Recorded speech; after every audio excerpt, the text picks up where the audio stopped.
un homme a voulu faire un long voyage pour récupérer son nouveau-né, mais lorsqu'il a essayé de rentrer chez lui avec l'enfant, on lui a refusé l'accès à l'avion. Bob Hollis était en retard. Cet homme de 40 ans venait de recevoir un appel d'un hôpital de Floride lui annonçant qu'une fille venait de naître et qu'il était inscrit comme père. Il aurait pu croire à une farce, mais il savait que sa femme était en Floride pour de courtes vacances qu'il avait organisées pour elle pendant qu'ils rénovaient leur maison. C'était une surprise. Il n'avait pas d'enfants à eux et en avait adopté 3 parce que l'adoption était un domaine dans lequel ils voulaient tous les deux s'impliquer. Ils avaient donc besoin d'ajouter des pièces à leur maison, c'est pourquoi ils rénovaient. Parmi les deux, Bob était plus soucieux d'accueillir un enfant en famille d'accueil parce qu'il en était un lui-même et qu'il avait grandi en se promettant d'accueillir autant d'enfants que possible. Si je peux aider ces enfants à devenir le meilleur d'eux-mêmes, j'aurai le sentiment d'avoir fait une énorme différence, a-t-il dit à sa femme lorsqu'il en discutait. Bob était également le père de 2 enfants adultes qu'il avait conçus alors qu'il était avec son ancienne épouse, Hélène. Les deux ont pris des chemins différents après que la femme ait décidé de le tromper avec leur garçon de piscine, et qu'elle se soit fait prendre. Il a rencontré sa seconde épouse, Marie, 2 ans plus tard. Après s'être fréquentés pendant plusieurs mois, ils se sont mariés. Ils ont essayé d'avoir des enfants, mais sans succès, ce qui les a incités à envisager l'adoption, mais ils n'ont jamais cessé d'essayer de faire des bébés. Un jour, leur persévérance a porté ses fruits, et Marie a conçu un enfant. En prévision de l'arrivée du bébé que Bob avait décidé d'agrandir la maison pour y inclure une chambre d'enfant et une pièce supplémentaire.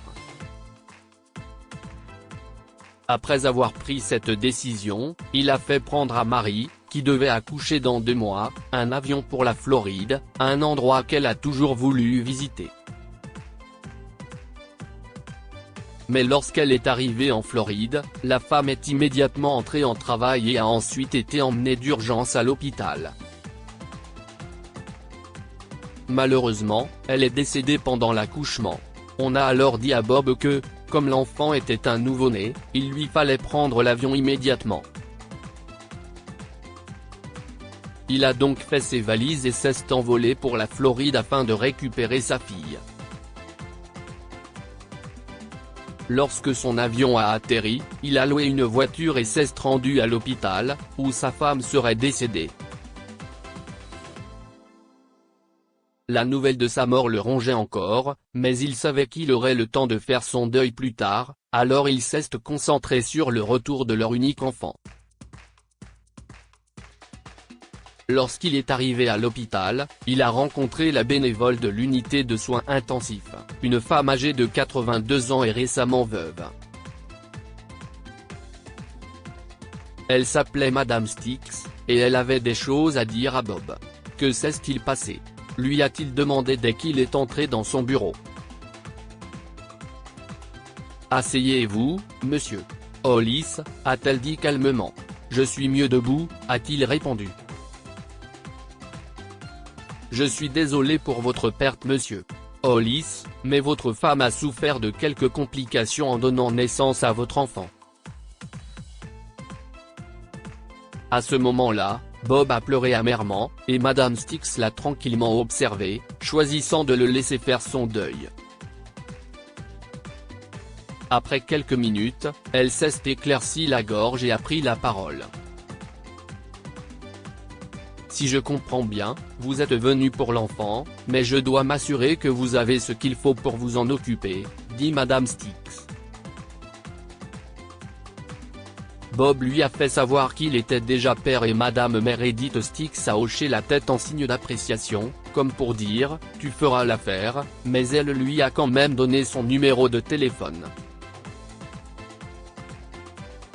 Appelez-moi si vous avez besoin de quoi que ce soit, a-t-elle dit. La gentille femme a également proposé à l'homme de le conduire à l'aéroport le jour du départ. Tout se passait bien pour Bob jusqu'au moment de monter dans l'avion. Lorsqu'il est arrivé à la porte d'embarquement, la femme au comptoir a refusé de le laisser passer. « Est-ce votre enfant, monsieur ?» a-t-elle demandé. « Bien sûr qu'elle l'est », a répondu Bob. « Je suis désolé mais elle semble trop jeune pour entrer dans un avion. » « Quel âge a-t-elle ? » ?»« Elle a 4 jours. »« Je peux passer maintenant ?» a dit Bob. « Je suis désolé monsieur, mais vous devrez présenter son certificat de naissance et attendre qu'elle ait au moins 7 jours avant de voyager avec elle », a dit la femme sévèrement. « Qu'est-ce que c'est ? » a demandé Bob avec colère. « Vous voulez dire que je dois rester ici pendant les 2 prochains jours ? Je n'ai pas de famille chez qui rester, c'est pourquoi je dois rentrer chez moi aujourd'hui. » « Je suis désolé, c'est la politique », a dit la femme avant de tourner son attention vers la personne suivante dans la file. Bob savait qu'il lui faudrait un certain temps pour obtenir le document, mais il n'avait nulle part où aller en Floride et personne à qui demander de l'aide. Il se préparait à passer la nuit à l'aéroport lorsqu'il s'est souvenu de Madame Stix, la gentille femme du centre médical. Il aurait préféré ne pas la déranger, mais il n'avait pas le choix, et la nuit approchait rapidement. « Bonjour mère Edith », a-t-il dit. « J'ai besoin de votre aide. » Lorsque Madame Stix a découvert le problème de Bob, elle a immédiatement promis de retourner à l'aéroport et de les amener chez elle.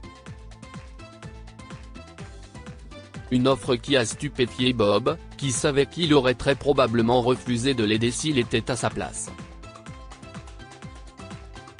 La compassion prospère encore dans ce monde, se dit-il. Bob est resté chez Madame Stix pendant plus d'1 semaine avant de retourner au Texas. Cette femme ne s'est pas contentée d'accueillir Bob et sa fille chez elle. Elle l'a aidé à faire face au nouveau-né et à la mort de sa femme en lui parlant et en le réconfortant. Elle l'a même aidé à organiser le transport du corps de sa femme, ce qui lui a facilité la tâche. L'homme n'arrivait pas à croire à quel point elle était généreuse et l'appelait toujours véritable ange. Même sa fille semblait aimer cette femme, car elle se mettait à rayonner et à ricaner rien qu'en entendant sa voix. Pendant son séjour, Bob a appris que la femme avait 4 enfants adultes, 7 petits-enfants et 3 arrière-petits-enfants. Ensemble, ils s'occupaient du bébé, faisaient des promenades relaxantes et allaient même honorer la mémoire du défunt mari de Madame Stix. Des activités qui les rapprochaient encore plus. L'homme voyait en Madame Stix comme sa mère, décédée il y a longtemps, et il savait qu'elle lui manquerait beaucoup lorsqu'il rentrerait chez lui. Après avoir reçu le certificat de naissance de sa fille, il a été autorisé à rentrer chez lui, mais Bob a continué à garder le contact avec la vieille dame qui l'avait aidé. Il n'avait aucune idée de la façon dont les choses se seraient passées sans elle, et il n'a jamais oublié sa gentillesse, si bien qu'il lui a rendu visite chaque année avec sa petite fille jusqu'à ce qu'elle décède quelques années plus tard.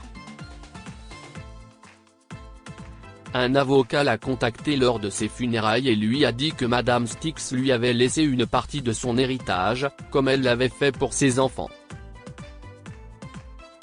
En l'honneur de sa gentillesse, Bob a fait don de l'argent à une organisation caritative qu'il a fondée avec ses 4 enfants, dont sa fille aînée Shirley, dont il est tombé amoureux parce qu'il était constamment exposé à ses charmes. Plus tard, ils se sont mariés et elle est devenue la mère de ses 6 enfants. Quoi avons-nous retiré de cette histoire ?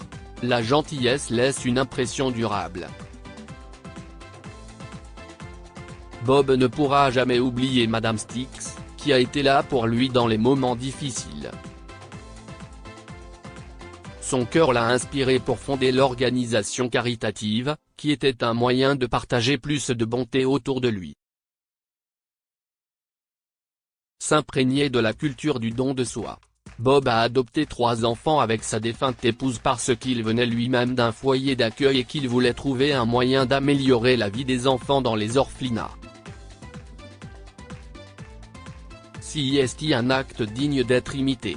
Lire aussi, un jeune garçon pleure seul sur la tombe fraîche de sa mère quand une vieille dame le trouve. Cette histoire est inspirée par l'histoire d'un de nos lecteurs et écrite par un rédacteur professionnel. Toute ressemblance avec de véritables noms ou lieux est une pure coïncidence. Toutes les images sont utilisées uniquement à des fins d'illustration. Partagez votre histoire avec nous. Elle changera peut-être la vie de quelqu'un.